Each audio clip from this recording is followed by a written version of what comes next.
and smartwatch wearers alike have been tracking this highly anticipated technology update. We're talking patents, leaked code, and just a whole lot of speculation about bringing fingerprint security directly to our wrists. It was treated as a given, right? Like a natural evolution of wearable tech. But, well, the narrative just took a massive turn. So is the most anticipated Apple Watch feature literally dead? It's a question echoing all over the tech community right now. For a device that holds our messages, our health data, and our digital wallets, having a dedicated biometric fingerprint scanner just always seemed like the logical next step for its overall scope. But recently, reports have surfaced indicating that the fate of this long-rumored feature might finally be sealed. To understand why Apple might be walking away from this, we really have to look at the entire journey. Which brings us to the Touch ID rumor. Let's trace back this whole chronological mystery. So the hype train really left the station back in 2020. That's when a patent application revealed Apple was considering adding Touch ID directly into the digital crown of the Apple Watch. Now, patent language is notoriously opaque, but the illustrations, clear as day. Then, fast forward to the summer of 2025, last year, leaked Apple code pointed directly to a 2026 introduction of this exact feature. I mean, it felt inevitable. The technology update was essentially confirmed in the minds of most analysts. But suddenly, we reach present day and the feature is reportedly rejected. Talk about a plot twist. And you want to know the insider detail that made everyone so incredibly certain this was happening? Apple MISA. Yeah, that leaked code explicitly mentioned support for this highly secretive internal code name for Touch ID.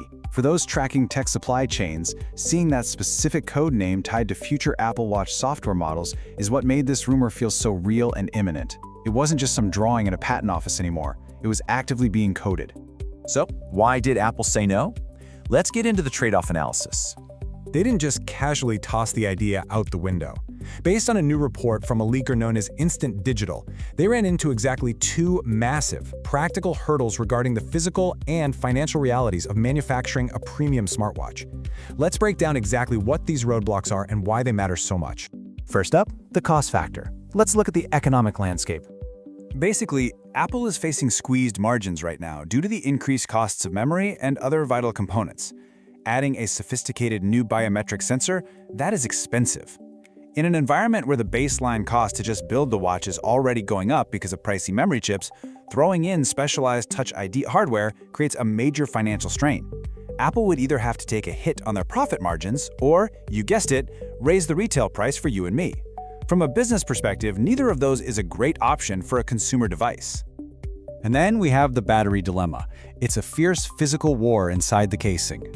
This is just the harsh reality of smartwatch engineering. It operates as this simple, unavoidable cause and effect cascade. Step 1, you add the Touch ID sensor and all its necessary processing circuitry. Step 2, because the watch casing isn't getting any bigger, that new circuitry forces you to reduce available internal space. And step 3, the only thing you can really shrink to make room is the battery.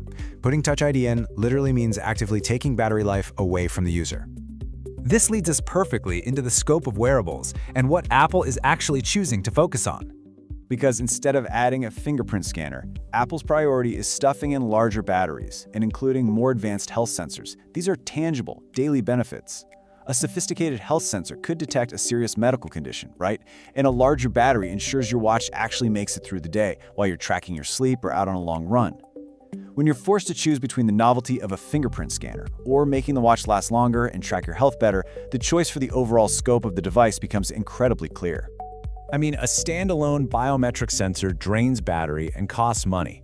But consider Apple's current logic here, mobile phone linkage. Right now, if your watch is on your wrist and locked, just unlocking your paired iPhone automatically unlocks your watch.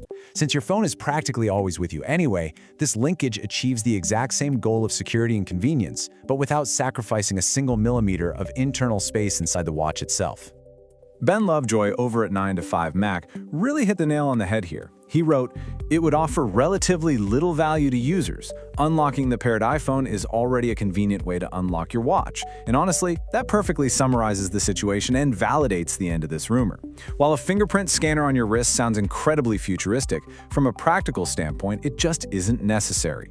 The existing ecosystem already handles the whole shebang effortlessly, delivering those security benefits without the hardware costs. Which brings us to the end of our explainer, and I want to leave you with one final question to ponder. Would you sacrifice battery life for a fingerprint scanner on your wrist? When you look at the real-world trade-offs, higher costs, a smaller battery, all for a feature your phone already handles for you, the mystery of the canceled Touch ID makes complete sense. It's just a fascinating look at how tech companies have to balance what sounds cool with what actually expands the scope and real benefits of the device. Thanks so much for joining me to explore this topic.